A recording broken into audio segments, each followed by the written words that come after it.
apapun dikembangkan oleh Wali Songo. Yang sebelumnya tidak ada menjadi ada. Teknik membuat kapal ukuran besar itu dikembangkan bagaimana untuk ngangkut padi, kapal yang agak besar ya, beratnya sampai 800 ton. Itu muncul zaman awal-awal Wali Songo. Jadi orang-orang zaman dulu begitu. Aksara Jawa zaman Majapahit itu sulitnya bukan main. Akhirnya apa? Beberapa huruf diganti oleh Wali Songo. Ya. Kenapa? Sangat sulit hurufnya. Ganti yang lebih sederhana. Huruf so, huruf po yang itu diganti. Tapi secara umum tidak. Seluruhnya sama, pembacanya sama. Ya. Jadi peradaban itu betul-betul menjadi sesuatu yang baru. Ya, sesuatu yang baru. Ilmu nujum itu dikembangkan sedemikian rupa, masyarakat Jawa senang. Model macam-macam pitungan itu zaman Wali Songo itu. Jadi ini peradaban ilmu sosial, ya, ilmu politik diajarkan zaman Wali Songo. Psikologi, ada pengetahuan namanya ilmu, sekarang namanya ilmu fisionomi, ilmu ciri fisik manusia, ya, fisionomi. Namanya katuranggan. Orang kalau hidungnya seperti ini, wah kriminal. Ya. Perempuan kalau alisnya model begini, suka nyeleweng. Itu ada semua. Ya. Baru tahun 1920 dikembangkan psikologi namanya Lambruso. Itu nanti akan ada psikologi kriminalitas. Baru 1920-an Barat baru mengembangkan fisionomi itu abad itu. Aku zaman Wali Songo abad 14, bayangkan. Gitu. Jadi ini semua dikembangkan. Pengetahuan itu masyarakat bisa. Bagaimana Islam disampaikan itu masyarakat paham.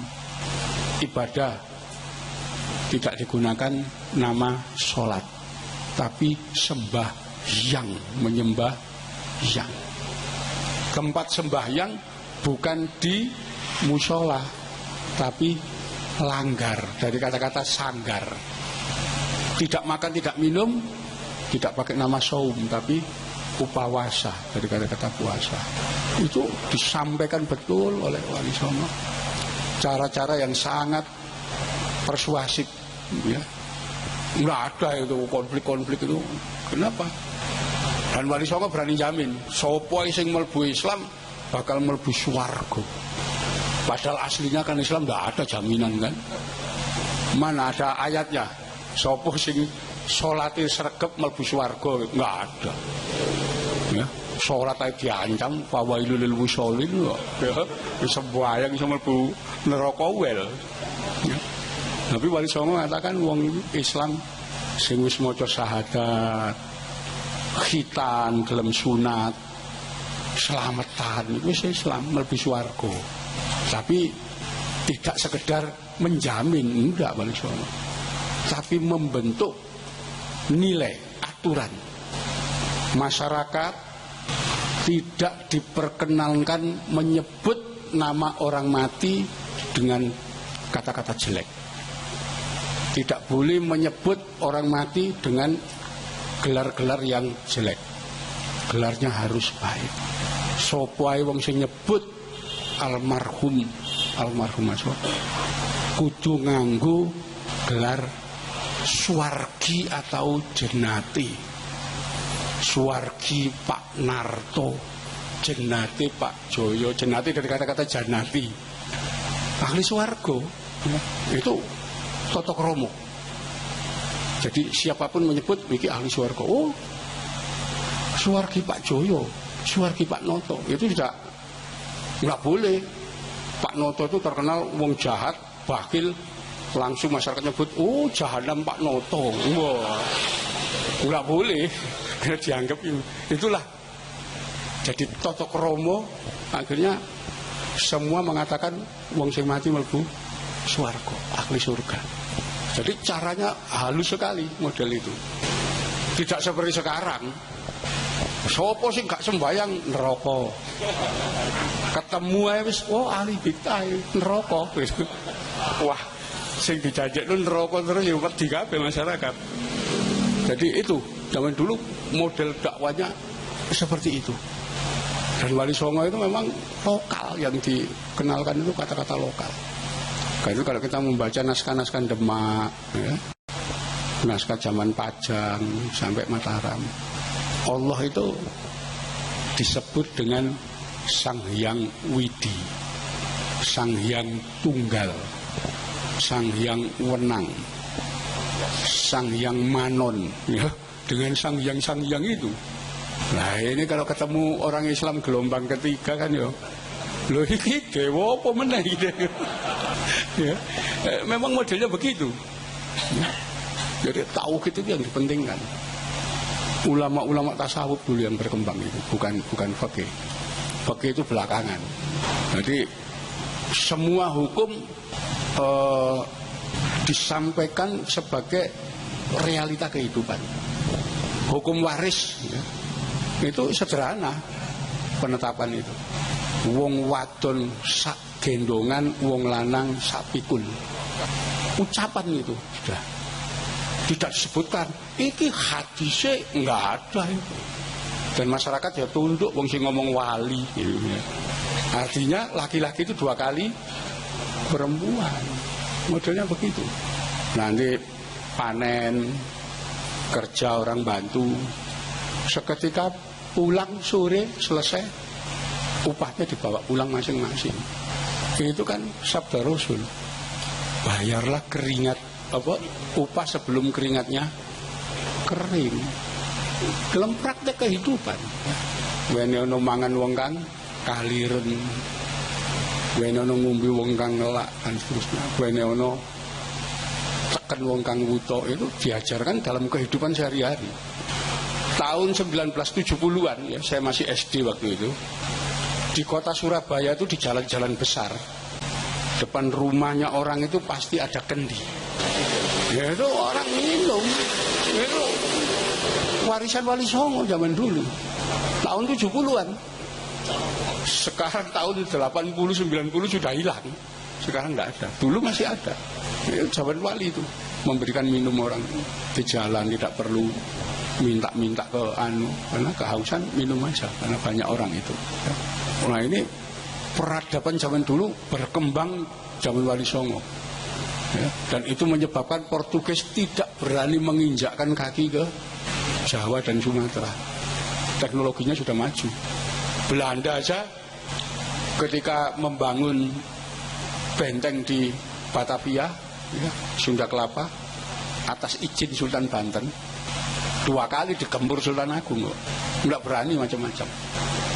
Nanti akan muncul gelombang kedua yang menolak konsep yang diajarkan Wali Songo.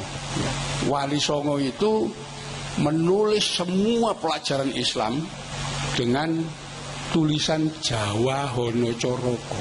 Saya belum pernah menemukan tulisan sejaman Wali Songo menggunakan huruf Arab Pegon. Tidak ada. Tulisan suluk ucil yang dinisbatkan kepada Sunan Bonang, ya Hono Coroko. Suluk linglungnya Sunan Kalijogo, Kidung Purwojati, semuanya ditulis huruf Jawa.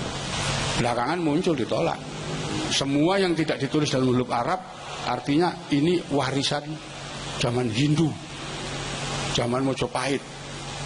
Akhirnya ilmu yang dikembangkan Wali Songo gak berkembang. Sing berkembang ilmu fikih. Nah disitulah Belanda datang, nggawa bedil sak meriemi, ya. Karo kiai-kiai didalili dalil fikih. Rondo didalili, dibedil, itu penjajahan awal itu. Kenapa? Tidak meneruskan ilmu pengetahuan yang diajarkan Wali Songo. Dipikir nek wis dalil fikih ngono wis menangan. Rondo. Oh kafir ya. Didalili. Dalil loh, dipedili ya. Itu habis itu betul-betul kita itu terjajah betul pasca Wali Songo. Kenapa? naskahnya nggak ada yang mempelajari. Orang-orang di pesantren-pesantren tidak bisa lagi baca Wonocoroko. Ya. Memang faktanya begitu. Ini yang harus jadi pelajaran. Malah apa? Misionaris dan orientalis mengumpulkan tulisan Wali Songo, dikumpulkan oleh mereka, dipelajari ilmu kimia, membuat bahan-bahan apa, mereka pelajari. Kita nggak punya. Di sini galil saling ngafirno wong, habis. Itu penjajahan dimulai kan itu. Kalau kita lihat, kenapa zaman Wali Songo Portugis tidak berani masuk, akhir abad 17-18 Belanda kuwoso sakarpe dhewe. Karena kita tidak punya pengetahuan apa-apa. Mereka yang bawa. Teknologi dikembangkan zaman Wali Songo. Termasuk wayang. Ya. Wayang itu nggak ada gamelan kenong ini. Zaman Majapahit gambang itu nggak ada. Gender nggak ada. Gong itu cuma satu aja. Saron itu. Zaman Majapahit itu sama kendang. Seruling itu zaman Wali Songo dikembangkan. Wayang, seluruh sarjana Belanda menyatakan wayang itu bikinan para penyebar Islam. Zaman Majapahit nggak ada memang. Karena itu format gambarnya beda sebagai seni pertunjukan. Zaman Majapahit mulai muncul ciri-ciri kesenian rakyat. Jaran Kepang. Itu Sunan Ngudung, bapaknya Sunan Kudus itu pertama kali yang memperkenalkan itu. Majapahit nggak mengenal, nggak ada tradisi seni rakyat itu nggak dikenal sama Majapahit. Seni itu keraton semua. Itu reok macam-macam itu zaman Islam. Nanti ada sintren, ya macam-macam itu kesenian rakyat. Itu dimunculkan zaman Islam. Dalam segi sastra misalnya. Zaman Majapahit hanya ada 2 jenis sastra, yaitu kakawin, ya, menyadur kawya-kawya Sansekerta menjadi Jawa kuno, kakawin namanya. Yang kedua, kidung. Ini kalau orang tidak menguasai bahasa Kawi, ya, tidak begitu paham bahasa Sansekerta, nggak bisa baca itu nggak bisa, apalagi nulis kakawin, nulis kidung nggak bisa. Sangat sulit. Zaman Wali Songo muncul fenomena baru, tembang. Tembang itu dibagi 3. Tembang gede, ya, bentuknya metrumnya girisa, tembang tengahan, tembang alit. Mocopat, orang bisa paham. Ya, kalau nggak bisa tembang gede girisa yang sulit, ya sudah dibawa yang gampang. Apa? Pucung itu gampang nyanyian itu untuk anak-anak. Sinom, mijil itu yang gampang-gampang, tembang alit itu gampang dibaca. Tidak itu. Mencopat dan terakhir paling bawah siiran itu zaman Wali Songo. Sebelum itu nggak ada pengembangan teknik desain pakaian. Batik itu zaman dulu warnanya cuma coklat dan hitam. Jenisnya batik kawung. Itu zaman kuno, zaman Majapahit sudah ada.